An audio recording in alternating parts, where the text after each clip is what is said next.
السلام عليكم ورحمة الله وبركاته لاليال marka la indii soo laabtay waa video labaad maanta aan sameeynayo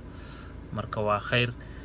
waxaan rabay inaan ka hadlo arrin yar oo la xiriirto dhinaca graphic design-ka saa ogtiin aniga graphic design sameeyaa dad client u sameeyaa aniga personal isku sameeyaa marka cabaaran soo graphic design oo dhinaca waxaan sameeyaa logooyinka brochures-ka business card-ka certificate darbted hadii waxyaalaha soo dhan flyers posters waxyaalaha soo dhan qofka u baahan oo sameeynaa banners-ka iyo waxyaalaha carad ka badan marka waxaan rabay maanta inaan la share gareeyo wax macnaha aan aniga arkay experience-ga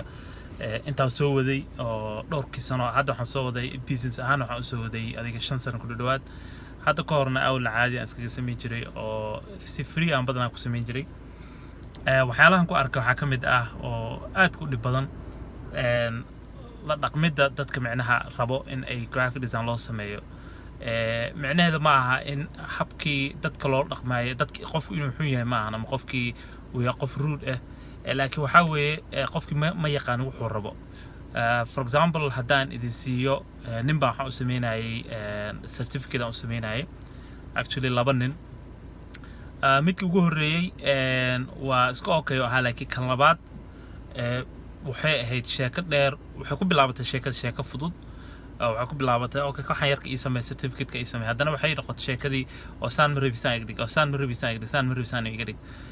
waan u sheegay marka hore waxaan iri certificate-ka saan haday tahay saan ba ku joojinayna marka asagana wuxuu bilaabay inuu dhaho waxaas u baahanahay fadlan igu dar kanikaas arrimahan aad baan u soo arkay qofkii graphic design sameeyay uu garanayaa frustration-kii leedahay markuu qof wax u sameeysid oo dhaho ma baribiba color-ka iyo waxa dhan ma bedeli kartaa saan camal ma ka dhigi kartaa ama saan ma ka dhigi kartaa bilawga kuma sheega qofku wuxuu rabo qof yaqaan waa yar yahay wuxuu rabo bilawga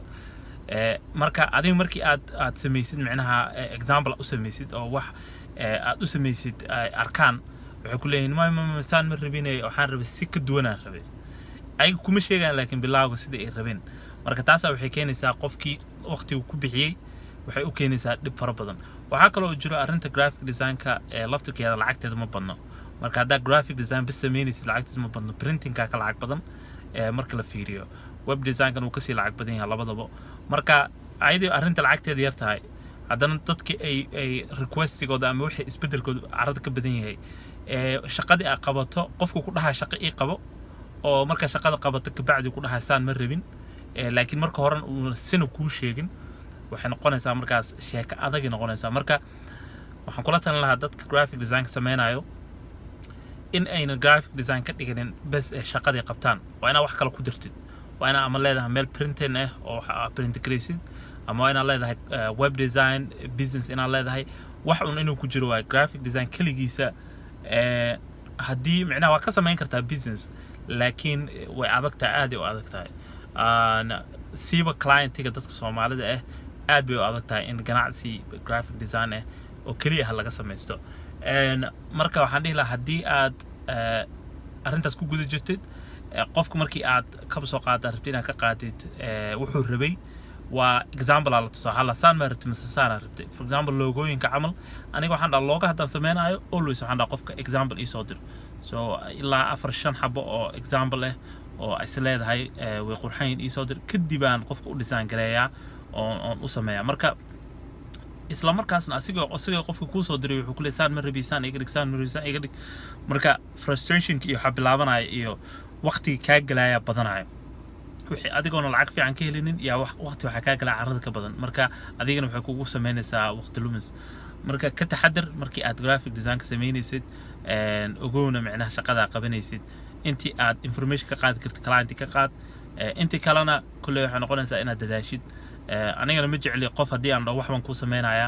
in aan u sameyn waayo wixii ama aan kala daaho ama aan waqti aan ku bixin waayo ma jecli maxay qofka ballana ka qaado ballantan ina office waa qasab waxay noqotaba hatta adin negative hada ku jirto hatta oo lacag aadan ka heleynin oo waqtigaada dhan ku baxay